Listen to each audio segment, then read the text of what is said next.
My name is Brian Lamb, and I'm the editor of Wirecutter.com.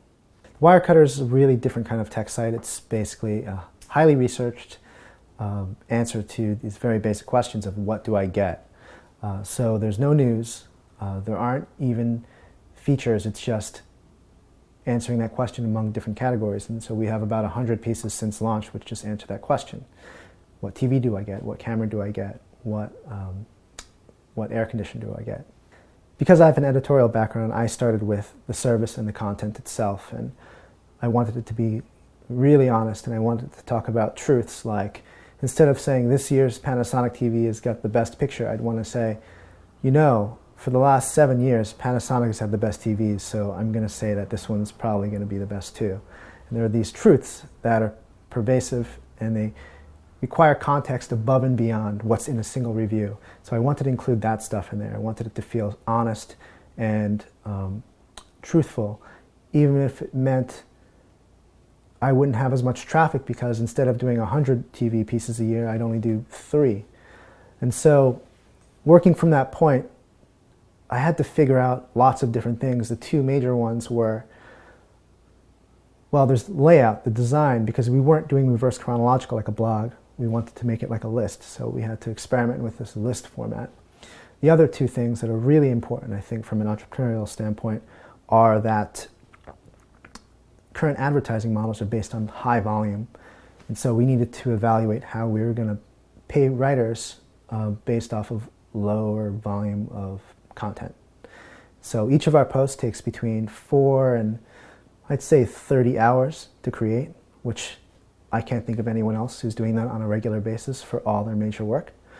And that's made all the difference. You know, editorials like fashion. In the beginning, there weren't enough people doing aggregation. Now everyone's doing aggregation. So I knew to make a difference, we needed to go deeper, which is rare these days. The other thing was that I needed to re-engineer how people were paid. During my time at Gawker, we did a lot of experimenting with bonuses and pay schemes, and I was pretty interested to see how it would affect everyone. It didn't matter who they were. If they were hardworking, smart people, they would always react in a really subtle way to what their pay scheme was. And so I knew that if I'd paid people per post, when you pay people on a flat rate, they're incentivized, naturally, I would be, to do the work kind of as quickly as possible. When you pay people per word, they tend to go longer. But I wanted to pay people for their time. I think time is a great metric.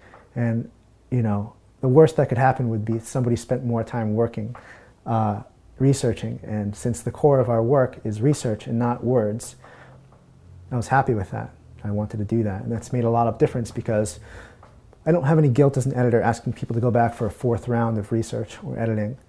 And I think that translates into the pieces, why they have so much authority. What I realized was, if you're running a big company, big publication, you can't really dedicate your homepage to these picks, because these picks don't make a lot of traffic. It's not about traffic at the Wirecutter. It's about getting people the advice, and then, you know, if they click through and they buy something using an affiliate link, we get a little money there. So reader interests and editorial interests are really aligned in terms of, here's content that's going to help me. If it really helps me, I'm going to buy something. If I buy something, Wirecutter will make money. If I don't agree with their choice, or they haven't convinced me that this is the best pick because their research seems shoddy, then I'm not going to buy it through there, and they're not going to get any money. So you can't really put this kind of list on another site, because I don't know many editorial budgets that can afford to support pieces that take 30 hours to write on a regular basis. The way advertising's set up, it rewards volume. It doesn't reward depth. And right now, you know, Wirecutter doesn't need to do that. You know, we've only done 100 pieces in 9 months. I don't think you can imagine that as a pitch for someone raising money to start a publication. We're going to do 100 pieces in 9 months on average, maybe 130 pieces a year. Do you think we can make money on this? People would probably say, looking at the climate of advertising and how it's formed and how it's shaped and how it depends on high volume, not necessarily high quality. And they would probably say, no, I'm not going to give you money for that idea. So it was pretty easy for me to figure out that I needed to re-engineer the whole thing from the bottom up to make it work.